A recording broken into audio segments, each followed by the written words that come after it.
guided partly by your little autobiographical memoir in the Anthropology, the annual review of anthropology, to ask you a few questions. Yes, fine. I mean, let's start off, if you like, with a bit of autobiography. No doubt we're not sufficiently postmodern to think that anthropology is essentially an autobiographical genre. Exactly. But nevertheless, it might help. Yes. Background. Now, you do compare your background with Maya Forti's and Edmund Leach's. You just say it was more modest in the home counties. Could you perhaps elaborate a bit more about where you came from, who your parents were, where you went to school, that sort of stuff?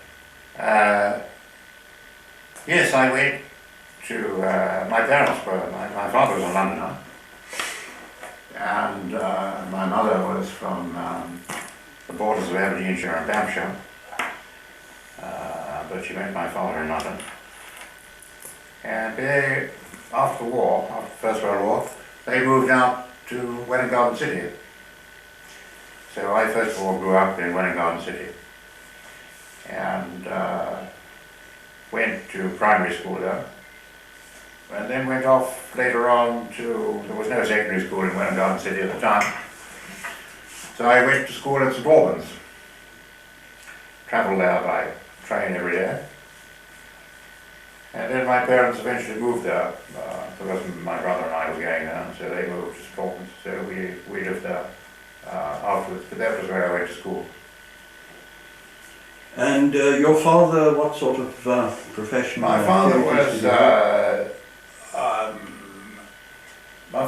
worked in a, as an advertising manager in London, but he was, his background was as an electrician, really, electrical engineer, I suppose, he became a technical journalist in the early days of electricity, and then went worked as an advertising manager later on for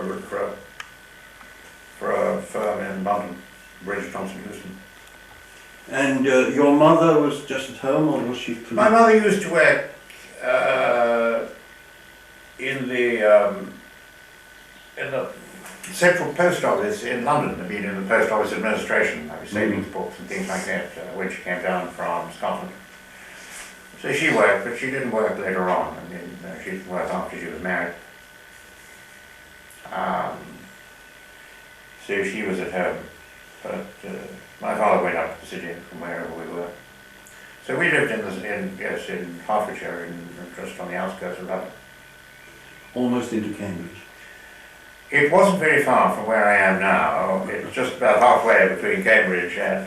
Indeed, I cycled up to Cambridge at one stage, in the days when the roads were slightly less encumbered than they are now. I actually cycled from St Albans to here. But yes, it's my home country. I mean, it's East Anglia. Let me move quickly to Cambridge, Yes. which is a logical connection. Could you say a little bit more about the intellectual atmosphere, your friends, your influences, in a sense your impression of Cambridge when you came, because obviously I observed that at least 2 or 3 of the people that you've collaborated with over your life are people that you must first have known in the days when we met. Yes. Namely just before the war in Cambridge, people like Ian Watt and Peter Laslett. That's absolutely true.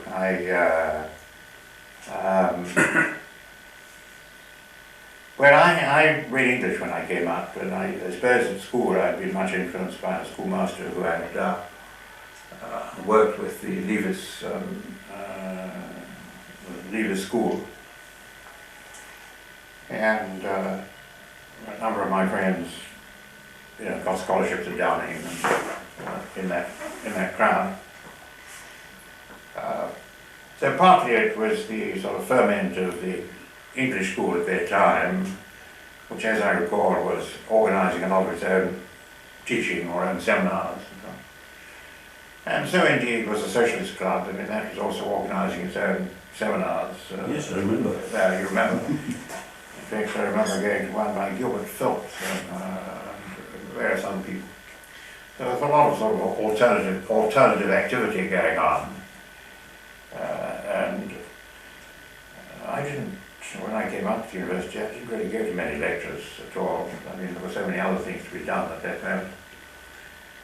But, you know, it was the middle of the, towards the end of the Spanish Civil War. Cameron was much involved with political activity. And there were a series of events leading up to the war, which immediately took one into the political field. So a lot of one's activities sort of centred on politics, and so it was natural that one, you know, took seminars, as it were, in the Socialist Club on a variety of topics. But we also did the same in the English faculty. Was also organising its own seminars. And there was a lot of sort of autonomous activity, I think, going on at that time. It seemed to be extremely lively in that way. Faculty groups, I seem to remember. They were faculty groups of one kind or another. But it was also, in the English faculty, it was the faculty as the English Students Association, whatever it's called, was organising various things. It was Boris Ford, who later edited the Penguin History of English Literature, and various other people who were very vigorous in that at the time. So I didn't go to many lectures in my first year. Other than Leavis? I went to Leavis's seminars in Downing. I went to Leavis's seminars. I went to Hugh St. Davis's lectures because he was my supervisor. And I went to a number of other things, you know, but I mean the very few was connected with what I was actually meant to be doing at the time. Indeed, at that particular time, you had to fill in a piece of paper at the beginning of term which told you, which was then sent to your director of studies, I think, saying that you were attending this course of lectures and that. And I remember I got kind of reprimanded for not attending sufficient lectures at the time. But there seemed so much else to do. I mean, it was very lively and a great intellectual atmosphere. And it also seemed very near the real world, I suppose, and partly because people were going off to Spain and being involved in the Spanish Civil War. So that one felt one was very close to what was happening outside Cambridge, as distinct from being at school. Presumably, of course, influence of Marx through the Socialist Club, Communist Party and so on must also have been noticeable at that time. At least I think very noticeable in my case. Very noticeable. But I mean, you know, when I read a certain amount of that literature, while I was still at school. I mean, I think I was a member of the Left Book Club at school and so on, before I ever came up to Cambridge. And it was the time of Collins's publishing of the Left Book Club, which I suppose was important to a lot of people because it gave them access to cheap, inexpensive books before the paperback era. And so I read a good deal of that and was interested in the works of Marx and Engels at the time. So that naturally led on to Socialist Club and left-wing politics and so on in Cambridge, yes. It's very interesting because, I mean, obviously your case was by no means untypical. I mean, I myself was the pupil of one of these young English teachers. Oh, really? Yes, who come from Cambridge, Leavis. I put down Downing as one of my colleges for the thing. So did I, but I didn't get into Downing, I should say. I would have loved to have got into Downing. That was the height of my ambition. But you see, when I came up to Cambridge, I decided, well, maybe English wasn't the thing. Did you ever consider not studying English or studying something else? I should have done. I was much better at history than I was at English, to tell you the truth. I mean, my A-levels and all that kind of thing, and I should really have studied history and not English. But English was kind of the peak thing for so many of us at the time. I didn't realise you hadn't done English, but Edward Thompson, and so on. I mean, all these people. I mean, so many people did English at that time. And that was it was, I don't know, years after the war. I mean, Ken Barrow told me that it was the most difficult subject to get into at university. I don't know whether that remains true today, but it was many years. That is, you require the highest A levels to get in there. I mean, it was the peak of so many of our efforts to get into it. Somehow I never had the drive to get into history that way. I mean, it was English literature that I wanted to do. And in a sense, which of the people, either your friends, because obviously, as you say, a great deal of what one learned from one's contemporaries rather than from teachers, or the teachers, or in other ways, what were the sort of chief people that influenced you, if any?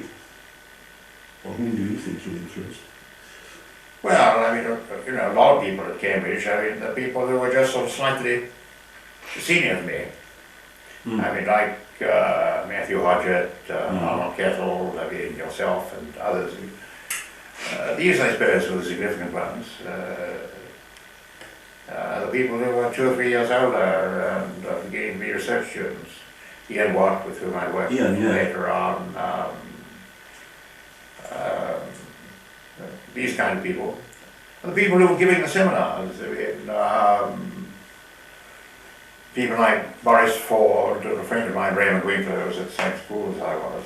Oh, he was at the same school as you? Yes, I remember. He was a great influence on me at school. He read English at school, and he got the scholarship to Downing, but I was... R.O.C. Winkler. Absolutely right, R.O.C. Winkler, that's a very good memory. R.O.C. Winkler, who died young, became a philosopher. And, yes, I mean, he was a great influence at school. But that was it was just that those people who were slightly older than you. I mean, I don't think that I ever went to, or certainly didn't listen to, anybody over about 30, probably in those days. It's an interesting point. There's no question about it. In our days, really, it was mutual education much more than education from top to bottom. Yes, I think most people would probably think. It's absolutely right. I mean, and that was the figure of Cambridge to me when I came up at all levels. I mean, it is true there was leavers' seminars, but it was that kind of group that was, and those circles that that I feel I got my education from. And that's where I sort of talked about the books that I'd read, or the books that other people had read, and so on. And ideas. It was in that kind of ambiance. Did you have at that time any particular relationship with non-European students, third world students as we would say today, colonial students as we would have said in those days? Not in any very specific way. I mean, I knew people in the marches and and people like Eddie Aggers and so on in the Socialist Club. But I didn't know of, I hadn't got any close ties with them, no. I don't think, I mean, my first interest in a sense, or knowledge of anthropology was not that way. I mean, it was through, it was not the way that these sons of tea planters came into the profession at all. So I wasn't a son of a tea planter. It was through things like the notes in the Wasteland and references to Fraser and this kind of thing. It was Leavers's references to Lord Raglan and and that kind of. I mean, that's really where I first got to know the name from. Probably was that, not anything else. It was medieval drama. I mean, I think I said that when I was in prison camp in Germany later on, there was a very good library run by somebody who must have known at King's, Jim Mundy. Oh yes. Jim was our librarian in prison camp in Stalag 7B, or whatever. And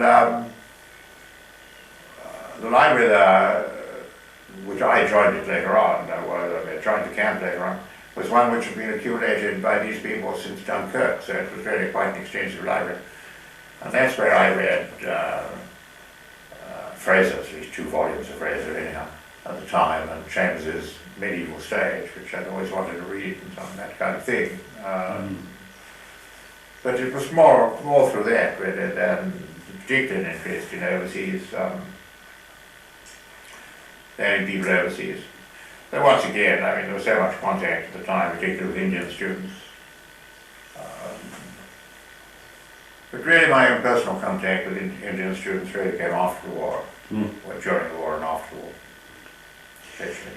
Well, this actually does get us to the war, doesn't it? Now, it seems to me that the war really had quite a big impact on you intellectually in many ways.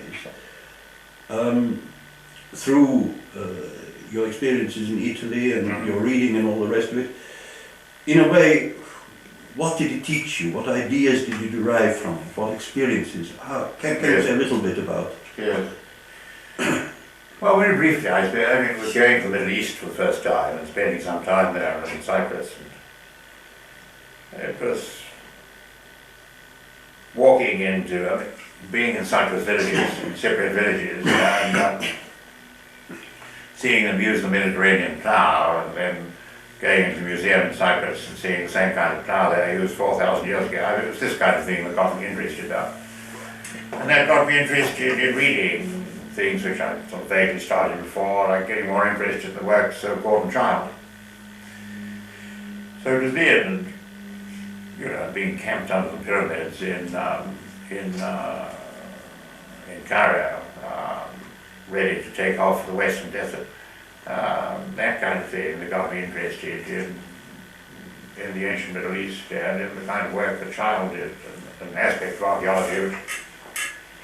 Well, I'd grown up in Stortman, and I do remember Sir Mortimer Wheeler unearthing at least I think I remember, Sir Mortimer Wheeler unearthing part of the hypocaust in Verilamium, which has that magnificent Neptune mosaic on top, which is now the museum. So I grew up in that, and people were interested in archaeology at school, so I was interested. It was being in the Middle East and actually sort of seeing the remnants and being able to walk up into Disney-like Crusader castles and going into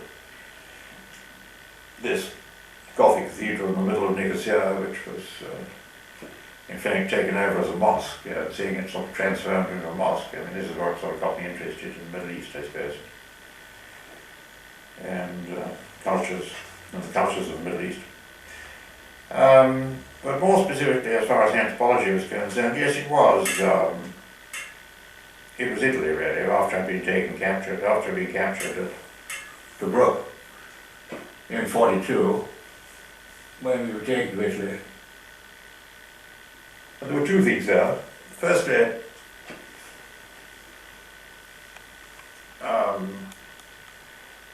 I was in a camp in Italy in which we had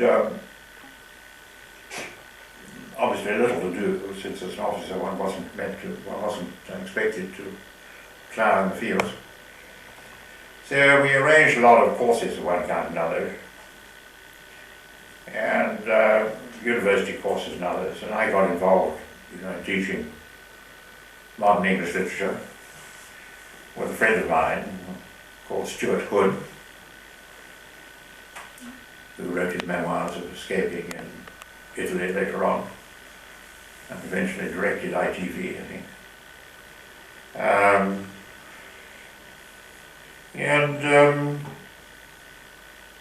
Well, I had a lot of time there. I played a great deal of bridge. At the end of the war, when I had only done 1 year of university and couldn't think who would employ me, I even thought of becoming a professional bridge player at the time. It's the only thing I could do, really, that qualified me for anything, as far as I can see. But I got very interested it's all social interaction in small groups, as one inevitably did, sort of living with people in a confined space. And so that's one of the things actually that I got interested in later on. And secondly, it was when I escaped in Italy and spent some time up in the Abruzzi in the hills with peasants. Well, living near with peasants up in the hills. And later on in Rome, when I was later on escaped again and was hiding out. So it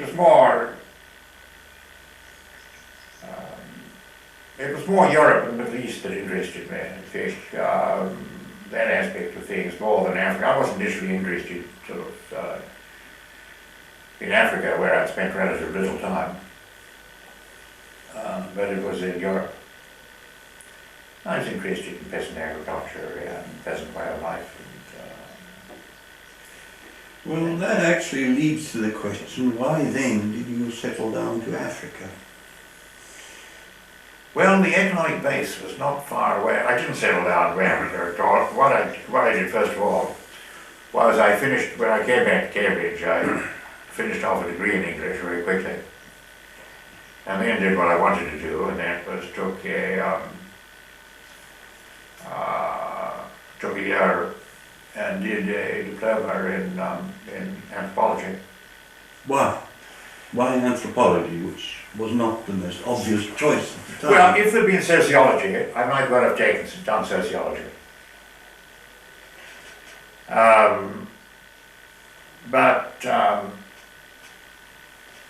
If sociology had been on the cards, I might well have done that. Except that sociology wouldn't have led me into peasant studies.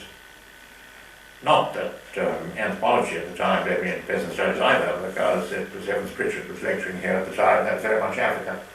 It was partly Evans Pritchard, who was a very influential lecturer, a very influential figure at that time, and he moved many people, I think, at Cambridge to take up anthropology. I didn't do so immediately. I went into education for a while. I fell down and sent around prisoner of war camps and things for long enough, and I wanted to do something active.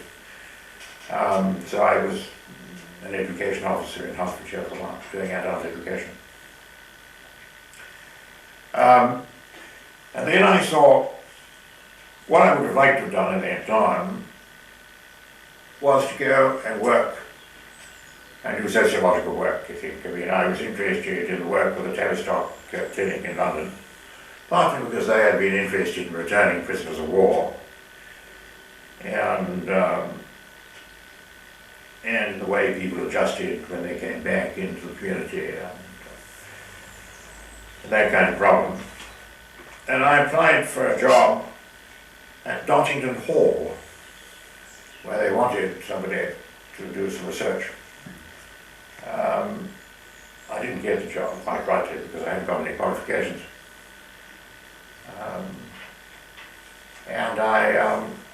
So it was then that I decided I need to get some more qualifications, and so then I decided to take a PhD in anthropology, mainly because, partly because it was being funded from government funds. I mean, that was one way of doing it. They were offering scholarships for this kind of thing, and I applied for a scholarship with the only social science research council there was in England at the time, typically, which was the Colonial Social Science Research Council. I admit, I knew Africans. I knew a lot of Africans at that time, and I knew people from Ghana, and I knew that I'd like to go to work in Ghana. I had met a great friend actually up at Cambridge, who became a lawyer. He was a historian and a lawyer, and went back to Ghana. And I was talked a lot with him, and Ghana at the time was the great, the front of changes in Africa, with Nkrumah, the first independent territory, newly independent territory. So Africa attracted me for that reason, and I decided that I would go to Oxford and work in African studies. And as I say, these grants, I mean, for ones which were going to, which were out of Colonial Development and Welfare Fund, were essentially grants for going to African territories. I mean, mainly African territories. I mean, they weren't sending you to work on peasants in Italy. There wasn't any easy way of getting to work on peasants in Italy at that time. The scholarships were all for work in Africa, which is why all of my contemporaries were working at these different places. Well, yes, although I think in order to accept the background to it, I'd like to read something you wrote yourself about yourself at the time. I saw post-war Britain under the Labour government of 45 as the national outcome of many lives like my own. We had grown up between the two wars, with an interval of only 20 years from one terrifying destruction to the next, and lived our adolescence under the shadow of continental fascism, and so on. This period began with the Japanese attacks and so on. There followed for my generation some 6.5 years of life under arms, during which time all one could look forward to was post-war reconstruction through the national government and through the United Nations, and this obviously involved the dissolution of earlier empires. Yes. I think it's important for people now who don't recall this and are not in a position to remember the general spirit. For instance, it seems to me worth mentioning that when you decided to go into adult education, you weren't doing just something that Goody thought of. There were several other people, academics, a large number of other people who were doing this at the same time. And I should say it was all associated with that APCA during the war, the Army Bureau of Current Affairs, which was very much involved in adult education, which got a lot of people like Raymond Williams, Thomas Hodgkin, innumerable people working in adult education field. That's absolutely true. And my friend George Kerfield also went into adult education at the same time. A lot of us did. That's right. A lot of us did do that, and it was for, you're absolutely right to point that out, it was for a specific reason at that time. One was, one felt one received an education, and it was, one looked upon education. It was the time, after all, the 1944 Education Act, people going to universities opening up. When one thought one could do something in the educational field. And for so many of us, of course, I mean, academic life was not something self-contained, or not just a job. I mean, it was something that we felt had to be in some ways useful to the people both here and abroad. So that's very clear. That was absolutely true, and that is why I didn't continue in academic life. I mean, I simply wanted to do something in adult education at that time. And then, of course, as you say, I mean, it was the time when independence was obviously coming. I mean, independence had already come to India. It was obviously going to come to Africa. And one wanted to be part of this kind of process. A lot of people went into, as you know, into adult education in Africa. A great number of my friends. A great number of people who became academics later on went into adult education in Africa, in Nigeria, or in Ghana, or in East Africa, with various WEA, People's Education Associations, these kind of things that were working in education support. No, university life did not seem a particular attraction to me at that time. It seemed to me where all these old fuddy-duddies were, and what was happening outside that. One was much more likely to go, as again many of my friends did, to teach in overseas universities at that time, rather than get a job here. Well, let me take you back to Ghana, where you, so to speak, you arrived there. Now, in a sense, you did your fieldwork there, you paid your dues as an anthropologist. You've kept contact there, you still go out there. Now, what in a sense, did you get out of going to northern Ghana, apart from, as you say somewhere, that this forced you to make contact with French literature? Yes. Yes. Well, I got an enormous amount of it, really. I mean, I was forced to sit in a place for 2 years and simply observe what was going on. And if you haven't thought very much about the law or religion or things in any concrete way, I mean, except going to church and being head up for riding a bicycle without lights, you know, this was a kind of revelation to me, I think. I mean, just to be involved in all these things, in all these aspects of life, to be involved in the whole productive process too. You know, one living in towns, living in villages in this country, what does one know of the productive processes? I mean, I learned how to make beer, I learned how to make bread, you know, the equivalent of bread and porridge and so on. I mean, you saw all these things. I mean, everything was there in front of you. I mean, you were free to inquire in all of them. People liked telling you about them. I mean, the whole thing was complete revelation, I think, to me in this way. I don't know that I actually looked at it on that way at the time, but I mean, looking back, I think it was. So it made me interested in a lot of sort of fields of social life, you know, which I wouldn't have thought that I was interested in before. And it made me, those things that I was interested in on an intellectual level, it made me take them up on another one. For example, I mean, I was obviously interested because of my friendship with Ian Watt and so on, his work on the Rice the novel, which he was already sort of starting to prepare at the time.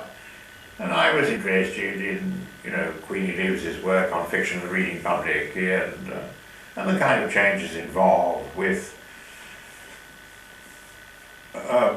printing and with printing presses and changing the reading public and this general field of sociology of literature. So I was interested, also having looked at medieval literature in sort of oral, popular culture, oral culture as against literate culture and that kind of problem. So it was very interesting to me, and I think I mentioned that in that article you were looking. It was particularly interesting to me because it was on my mind, just as it was on Ian Watt's mind, that because of war, because of being prisoners of war, we weren't always with libraries of the kind that Tim Mumpin built up. I mean, for a number of years we had nothing at all to read.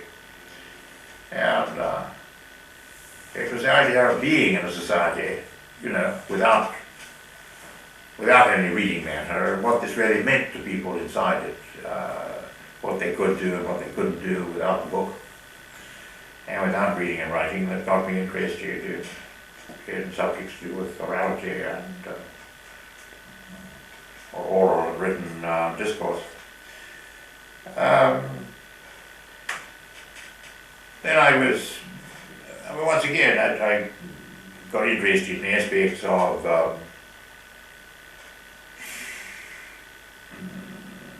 the transmission of property out there. I mean, I suppose I've been interested in it before for obvious reasons, but I was particularly interested in it out there. So I became I was more inclined, I suppose, to look at sort of concepts to do with descent and so on in terms of property considerations. But it gave me a chance to look at that, to examine them into adjacent communities, and to try and point out differences and similarities in those communities. Supposing I put the question another way. How would your work have changed if, say, instead of going to the Lodaga, is that the way you pronounce it? Yes, Lodaga, yes. The Lodaga in northern Ghana, you'd gone to Borneo or to Ceylon? It's a counterfactual question. It is a counterfactual question. It's one that I haven't It's one that, it's a counterfactual question, one that I've never asked myself. I did think of, what I would have done in Italy if I'd gone there.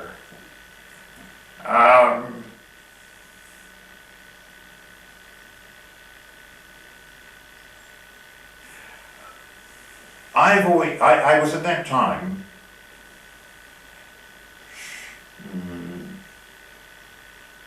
worried about anthropologists going to places like Borneo, Indonesia, let us say Indonesia for a moment, who hadn't got.